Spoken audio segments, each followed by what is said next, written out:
We are live. Looks like we're getting into this mock draft. It's a half point PPR mock draft on Fantrax. Trying to find out exactly what the format is right now as far as superflex or non-superflex. Looks like in over here we're just going to be quarterback, running back, wide receiver, wide receiver, tight end, normal flex, defense, and then 6 additional spots on our bench. So not a super flex league. Coming out of the 102 spot, and we'll see what we're going to be left with. I assume JT's going first. If he's not, that's obviously the pick. If JT does go off the board, I'm still a CMC at number 2, guys. So we got about 5 seconds right here until this thing kicks off. Hopefully everybody's in. Looks like we got some people that need to jump in yet, and hopefully we don't have too many auto drafters. But doing this mock over with Kyle Yates and others over on the Fantasy Playbook podcast, or Fantasy Playbook podcast, and looks like, yep, Jonathan Taylor did go at the 101, so that will be my pick of Christian McCaffrey at the 102. Half point PPR, not enough for me to consider any of the wide receivers, of Chase, Jefferson, anything like that. I still definitely have CMC over an Austin Eckler type. And so we'll see what we get here at the 103. We got a very short timer, so this one's going to go pretty fast. We might kick off an underdog draft here later. Once this one's all wrapped up, Austin Eckler does go off at the 103. I don't think I'm there yet. I think I still have Derrick Henry over Austin Eckler for this year. Maybe Najee Harris as well. Then probably Cup and probably Cup and Jefferson too. I just know a lot of Austin Eckler's performance last year was based off of his like 20 plus touchdowns. And I just don't think that's going to really be repeatable. So after Austin Eckler, we got Justin Jefferson, Cooper Kupp, and Najee Harris to wrap out the first 6 picks.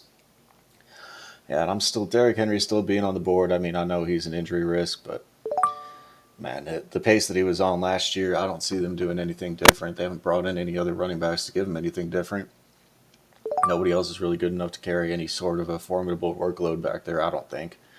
So I think he's just going to continue to keep smashing, and he's still on the board at the 108, 109, or 110 still on the board after Mix and Cook and Chase come off. Yeah, man, you cannot, in my opinion, be passing on Derrick Henry past probably like 105. And there he finally goes, the 110. What a value pick there. Absolute value pick there by, I can't actually read the names because my screen is a little bit too small, but a very good value pick in my opinion, getting Derrick Henry falling to at the 110. Followed up by another receiver in Stephon Diggs. I've seen a lot more wide receiver this year, a lot more wide receiver in redraft this year in the first round than we have seen. Don't know exactly why. I mean, crazy wide receiver performances. We've got running backs getting hurt. I do kind of understand it. I'm still probably running back first round though. Alvin Kamara is another one that I think his value's been a little bit deflated because of the pending charges against him and everything, and people were thinking the suspension was going to hit. Without that suspension looking like it's going to hit in 2022, it looks like it's going to get pushed into 2023 if he does get suspended. I think he is a very, very nice value there at the 112 as well. CeeDee Lamb following that up with Aaron Jones and Saquon Barkley right behind him. And then Deandre Swift. Man, Deandre Swift should be higher than that, I believe, as well. We'll see if he actually gets, maybe 65, 70% of the workload. I think if he gets that, he should probably be up there around the Mixon territory. But Devontae Adams coming off the board right after that. Looking at our ADP as we're kind of come up here with about 6 picks in between us. Got Kelsey. I'd probably be taking Kelsey just to lock up the position without it. Tyreek Hill's gone out of there. Travis Kelsey's just going to be an absolute target machine this year, so that'd probably be my pick. If we're looking at running back, let's go over to the running back tab. Look who we got: Nick Chubb, Fournette, Connor, Montgomery, Elliott. Nothing that's really standing out too much. It's kind of a lot of similarly tiered guys, in my opinion. Mike Evans, I do really like this year, even though it seems like Godwin's going to come back a little bit earlier, and the addition of Julio Jones. I still think Evans is the absolute locked and loaded number one this year, especially for the time when Godwin is out, and it's going to probably take him a little bit of time to get back into his normal routine of not absolutely dominating, but being 1A, 1B in that offense. I think he's going to be a pretty easy two in that offense for at least the first couple of games that he's back for. And so we do have Mark Andrews and Travis Kelce both going off the board in front of me. Let's go back to our overall board. And yeah, this pick is actually going to be Mike Evans for me. Leonard Fournette is a very close second. Tyreek Hill, I'm concerned about Tyreek Hill not knowing his whole workload that he's going to be seeing there in Miami in the new offense, competing with targets with Jalen Waddle. We'll see what it comes. We'll see what actually happens there. I do think I probably want to lock down my top two running backs here, and we're going to go with James Conner as I think kind of the last really locked and loaded, you know, not bell cow exactly, but he's going to see a lot of the work in that offense, and I think that's probably the right way. We get our CMC, high risk, high reward player. If he hits, he's going to be he's going to be fighting between him and Derrick Henry if they both stay healthy for the 1 and 2 positions at running back, in my opinion. James Conner, he can get his 18 carries. What was it, 13 rushing touchdowns last year, and then added on another 4 receiving or something like that. So he's definitely in the range of outcomes to be back inside the top 10 again, and I'm getting him there at the 3-2. Yeah, perfect start to this build for me with CMC, Mike Evans, and James Conner. After Conner, we've got Ezekiel Elliott, Michael Pittman, and A.J. Brown off the board, followed up by Keenan Allen. I do think A.J. Brown is a little bit undervalued. Philly, we kind of think of them as a pretty rush-heavy team coming out of last year, but if we go back to it and look at it, they actually started off as a pretty pass-happy team. But then they just didn't have the receiving options to let Jalen Hurts really be throwing the ball around the field that much. I think it was like through week 7, if you prorated their pass attempts through week 7 out for the rest of the year, because that's when they kind of made the switch to go more run heavy than pass heavy. But if you would prorate out the first 7 games, the pace that they were on leads them to almost 600 passing attempts. And if A.J. Brown is seeing a 20%, 25% target share of 600 pass attempts, I mean, he's going to be one heck of a good fantasy asset yet, even though, people say, I think people are devaluing him almost because it feels like he went to a worse team. But the situation in Tennessee can't be much worse than what you're going to, maybe even lateral or better than what you're going into in Philly, I don't think. So, yeah, I think A.J. Brown is being a little bit undervalued right now. Probably, I think he's still going off at like wide receiver 4 in most formats in Dynasty, but definitely in redraft here, coming off the board at the wide receiver, 9, 10? Behind Michael Pittman? Yeah, give me A.J. Brown over Michael Pittman every day. But after A.J. Brown went off, we got Keenan Allen, T. Higgins, Travis Etienne, Kyle Pitts coming up in the 3rd, Mike Williams, Josh Allen, DJ Moore to round out our 3rd round. Let's see what we get here on the 3-4 turn. Looks like we might get an auto pick. And it is actually Patrick Mahomes is the pick there. I can't justify going QB this early yet. I don't see much of a difference between the top 3 of Josh Allen, Patrick Mahomes, and Justin Herbert. You can even kind of convince me in there on the 4th of being my 4th being Lamar. I don't see much difference between those guys. I think they all have a pretty much equal shot to be the number 1 overall. Josh Allen is still my number 1 overall quarterback, but I'm almost never taking him at the cost that it requires to take him at right now. So after that, we get Cortland Sutton, Terry McLaurin, and then Breece Hall off the board. Let's see what running backs are still on the board. I guess it's an okay range for Breece Hall to go at. I'm really not a big Breece Hall fan for year 1. I love the talent, but I've got him in a dynasty league right now, and I'm actually trying to sell him off today. Sell him off for a package with Deandre Swift, or sell him off for, I think the package is somewhere around like J.K. Dobbins in a 1st. George Kittle this early. Man, I I can't do that one. He's going to be inline blocking so much, in my opinion, in that offense. With how run-centered I think they're going to be this year. Debo running the ball, plus you got Trey Lance running the ball. I think he's going to be inline blocking, and if he gets to, I'd honestly be surprised if he gets over like 66 catches or something like that. So he's gonna have to live off of efficiency, and Trey Lance had better be really damn good to see that. Okay, we do have Deontay Johnson kind of coming up as a value to me in this next round. We did see him go down in the preseason game, go out with a shoulder injury in the game just a couple hours ago, but all reports have been saying that he's actually fine. If it was a regular season game, they would have been right back in there, him and TJ Watt both. So I think the pick would either have to be, I think Justin Herbert's probably in conversation, but I'm going to go with Deontay still. I think he's a different wide receiver tier than most of the other guys on the board here. So let's kind of look into where we're going on the other side of this turn real quick. We've got 2 running backs, 2 wide receivers. I don't think I can justify going Justin Herbert or Lamar Jackson yet. The running back room, or running back position, the last one that I kind of want here. We did get news today that Elijah Mitchell's been cleared and ready to go. He had been dealing with a little bit of like a hamstring issue, I believe. So he's probably the last one in that tier for me. Looking at wide receiver real quick before we jump back in. I don't see anybody that's separating themselves out. Tight end, we've already got the big 3 gone. We're going to go with Elijah Mitchell, locking up 3 starting running backs, and we're probably not going to be. We're going to be approaching on running back dead zone here really soon.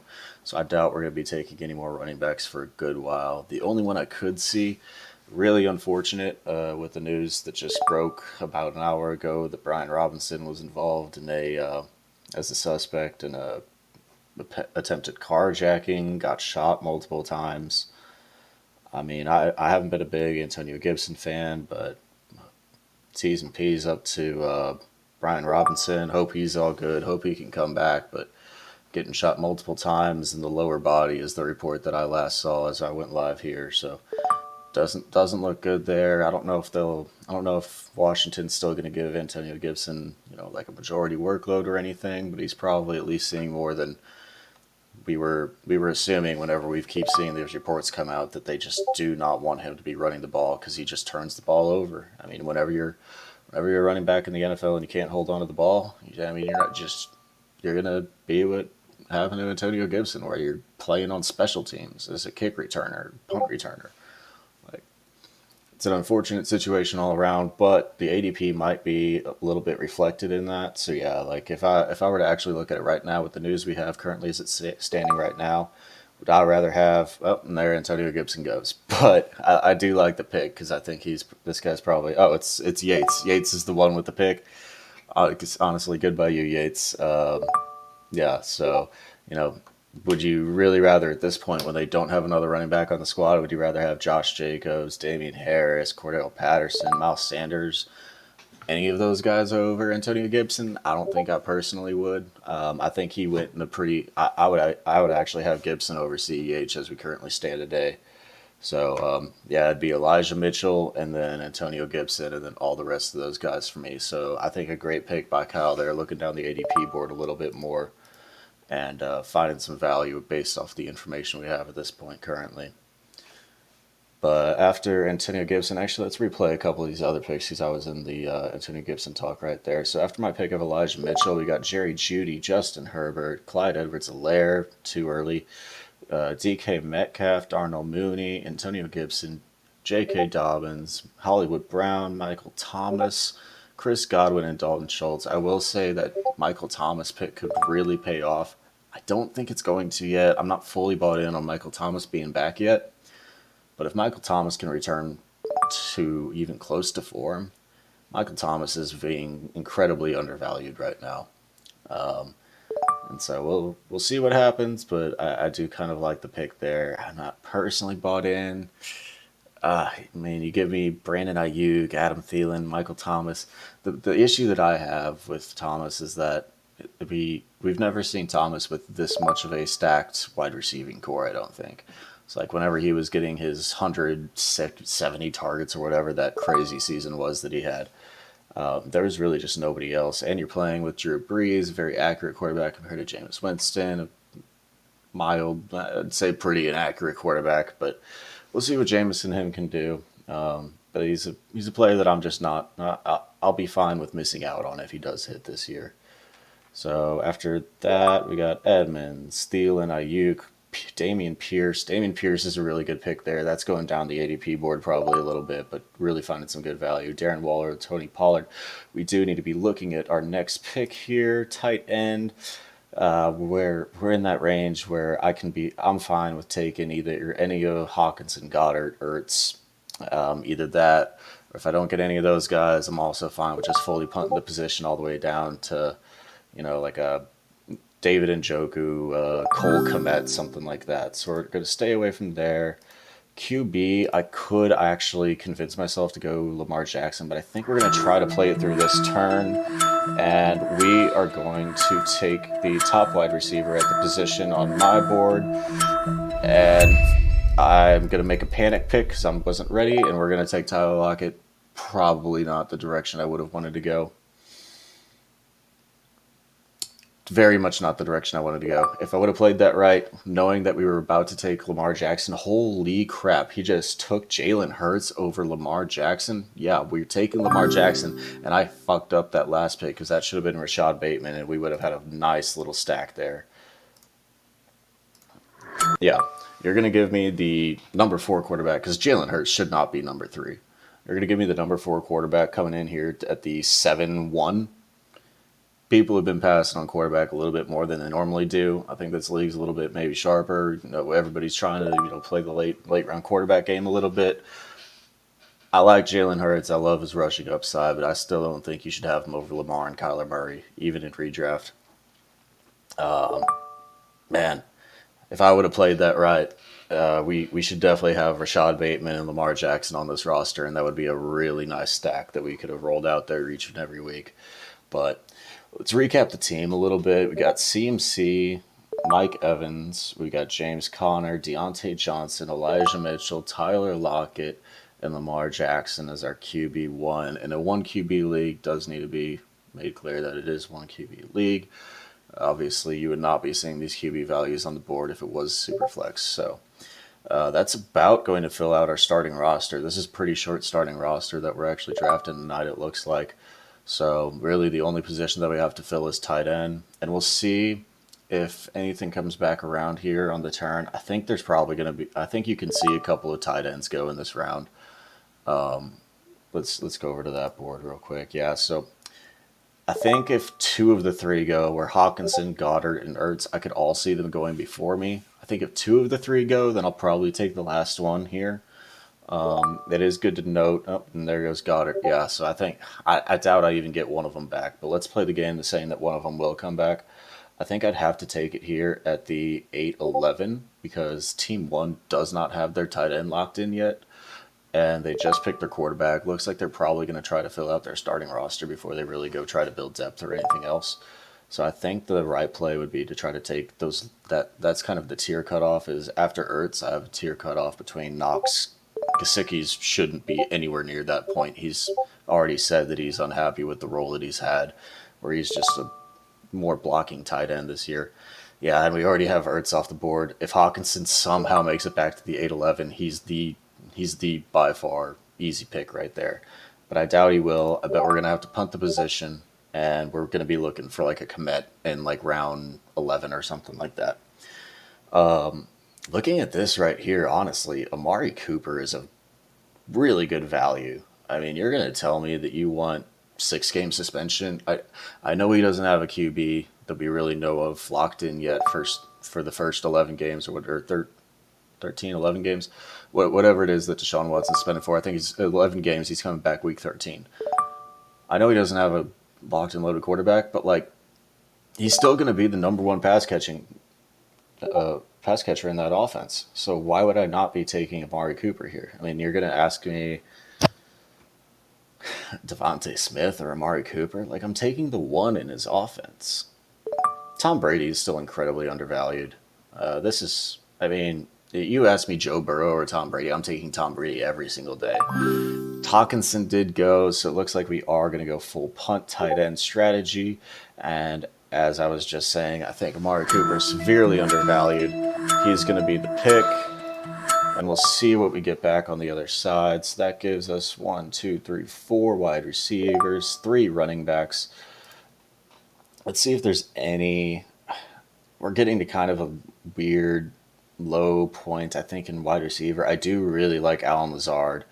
The one that I was kind of looking at would be Allen Robinson. How high did Allen Robinson go? Because I know he's definitely not on the board in this league where Yates is all about some Allen Robinson. But yeah, we actually are, and Knox is already off the board. Yeah, he did actually fill out a starting roster, which is why we would have taken the tight end with the first pick if our guys were there. But I don't need to reach on Knox. We're just going to take Allen Lazard. If he turns into the one in that offense, he's going to be incredibly useful. I do want to see who was the one who got Allen Lazard, though. Oh, nope, we're going by last names. Robinson. My bad. Allen Robinson at the 410. It was actually a pick right before me. Yeah, I mean, I love me some Allen Robinson this year, but you're going to ask me Allen Robinson or Deontay Johnson, I'll take the one.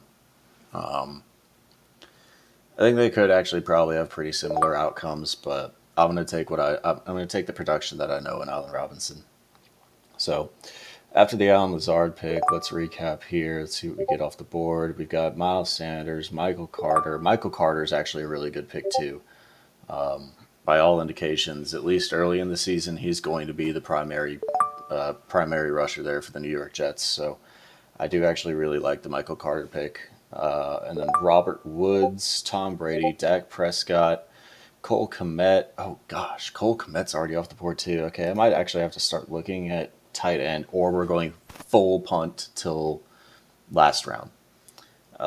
Let's see, how many rounds do we have here? We're going to be doing a full 15 rounds, which means we're going to have 6 picks remaining. Why are we drafting the Dallas Cowboys defense in the 9th round? Like, okay, if you're in redraft and you have the ability to not draft either defense or kicker, one, you should not be playing with kicker. I'm fully fine with playing with defenses. You should not be playing with kickers. There's incredible amounts of data to show that there is absolutely no prediction whatsoever. There is no insight that you can have. Kickers are incredibly random. They're incredibly replaceable. All 32 of them will be usable some weeks. I mean, anyway, enough about kickers. Don't play with them. But if you are playing in a defense or kicker league, do not draft your defense or kicker unless you're getting the absolute number 1 locked and loaded defense, and you've looked at their matchups for the first couple of weeks, know that they're playing bad teams. That is the only time you should be drafting a defense, and I will say you should never draft a kicker in a normal league. Now, I have actually drafted a league this offseason where I've drafted 2 kickers in the same league in Scott Fishbowl, but their points are incredibly inflated, where they're scoring like 15, 16 points a week, no matter what. That type of league, you can do whatever you want. Just know your league. If you don't have to draft a defense kicker in a normal standard, ESPN, Yahoo, NFL style leagues, probably better off not doing it. Definitely don't draft them in the 9th round where you can still get guys like Chase Claypool, George Pickens, Isaiah Spiller, Alexander Madison. Don't do it. Do need to go back, get off that tangent, and actually look at who we're going to be taking here. Brian Robinson, man. I hope you're okay, but yeah, I can't draft that right now. Excuse me. So looking at the board, I think we're going to be rolling with a Tyler Boyd here. Running back, I don't see anything I like. Wide receiver, yeah. I need to stop talking through these picks. I always forget how short this clock is for this draft that we're doing right now. This is absolutely insane. But yeah, do like Tyler Boyd. I mean, there's not much upside there unless one of either Higgins or Chase gets hurt. But, he's going to be productive. He's probably going to catch 70 balls for 800 yards and a couple touchdowns, and you can use him every week that you need to if you need a gap filler or whatever. Looking at this now, I'm going to take Tyler Algiere. Looks like he could actually have a pretty predominant role right out of the gate in that offense. And if he does get that, I think Tyler Algiere could be, I think I mean, what are you drafting Alexander Madison for? Is okay? He does have Dalvin Cook, he's handcuffing the Dalvin Cook pick with Alexander Madison, probably reaching a round or two. I do actually like this strategy by Kyle Yates here, but if I was just to go one for one, which one would I want, Algiere or Madison, outside of having Cook already on the roster? I'm going to take Algiere because really we've seen the outcome with what Alexander Madison is. He's good whenever he gets the opportunity, but if Dalvin Cook doesn't get hurt, there's no opportunity that you're ever starting him week to week. So after the Tyler Algiere pick, we got MVS, Sky Moore. Interesting that those two are going back to back that way. I do think that's probably the right way. It looks like Sky Moore's probably going to be more of a year 2 play, or maybe like a week 8, week 10 play whenever he actually steps into a starting role more predominantly. All indications are that he's not really even running with the ones or even running as the top 3 wide receiver. It looks like he's more of the 4 right now. So I do think that's the right way, is to go MVS and then Sky Moore for redraft at this point. Looking at Jarvis Landry, then J.D. McKissick. J.D. McKissick, I mean, it's another one that probably should get maybe a little bit more of a role now that if Brian Robinson is to miss any significant amount of time because of the situation that he was in tonight. Hope T's and P's again. Hope that man's good. Jahan Dotson, okay, almost couldn't see that one, kind of blended in there. But Jahan Dotson, then Josh Palmer. Josh Palmer's being overdrafted. I would take probably another 20 wide receivers over Josh Palmer right now. But then DJ Chark. Somebody was bold enough to take Brian Robinson. Again, hope he's okay. Sounds like he's in stable condition and everything. Hope he can get back on the field and playing. He's a guy that I actually kind of liked coming out of Bama last year. He's a good grinder. But then Gainwell, Pacheco. Actually, Pacheco was a little bit undervalued here as well compared to the hype that I've seen around him. Then Garrett Wilson, Isaiah McKenzie, Rashad White, KJ Osborne, Zamir White. And we're going to actually start looking ahead this time. Not get caught blindsided whenever we're trying to make our next pick here in 3 picks. Ronald Jones, Jamal Williams. Oof, this ADP board is bad. I don't like any of those guys. I think we're just going to try to keep backfilling at wide receiver. And we're going to be looking at... I'm going to go with the rookie who I think can actually step into a pretty significant role once he's back in healthy here. Jalen Tolbert with the Dallas Cowboys. If James Washington is actually out for a good, I think it was 6 to 10 weeks. CeeDee Lamb and Dalton Schultz are really the only other 2 locked and loaded pass catchers there. And we need to make another pick here. So let's look at what we got at tight end, actually. I don't really see much separation there yet. So I'm going to go with another guy who might not be ready come start of the season, but Van Jefferson. Van Jefferson I really, really like this year. If anything were to happen to either Cooper Kupp or Allen Robinson, he'd be stepping into that 2 role in that offense. I know he's dealing with his own little injury right now. Sounds like I think he should be back either week 1 or maybe week 2, something like that. So Van Jefferson's a guy I really like. Whenever basically kind of the same type of player, KJ Osborne. I forget where he went. Let's try to find him real quick. But he went off a good couple rounds before, so I think we're getting some... Oh, no, he didn't go off a good couple rounds before, but he went off last round. I think they're pretty similar players. They come from the same offensive systems and everything after... Vikings hired out of that system to run their offense this year. So very similar players in my opinion. I think you're getting a little bit of a discount on Van Jefferson right now because of the injury. And so we're going to run there. Again, I hate this. We're on a 15-second clock, and it is absolutely killing me whenever I come up on the board. But probably figure it out a little bit more. I might run an underdog draft after this and go live with that too. Maybe post that one up after this one while this one's uploading. I'm in a drafting mood tonight. All right, we do need to realize we have 2 picks left here. This is where we do need to have a tight end. Looks like probably everybody else in the league has drafted their tight end. Yeah, and Kyle was the one to get Cole Kmet too. He is taking everybody I kind of want. But looking at the tight end board, we've got Irv Smith. I'm not touching Gesicki with the 10-foot pole. But Irv Smith, Albert O, and Njoku under the new contract. I think Irv Smith is still going to be my target here. I do like that, especially if I was going to either pick Van Jefferson or KJ Osborne. I picked Van Jefferson for the Rams offense, and now I can get Irv Smith for the Vikings offense.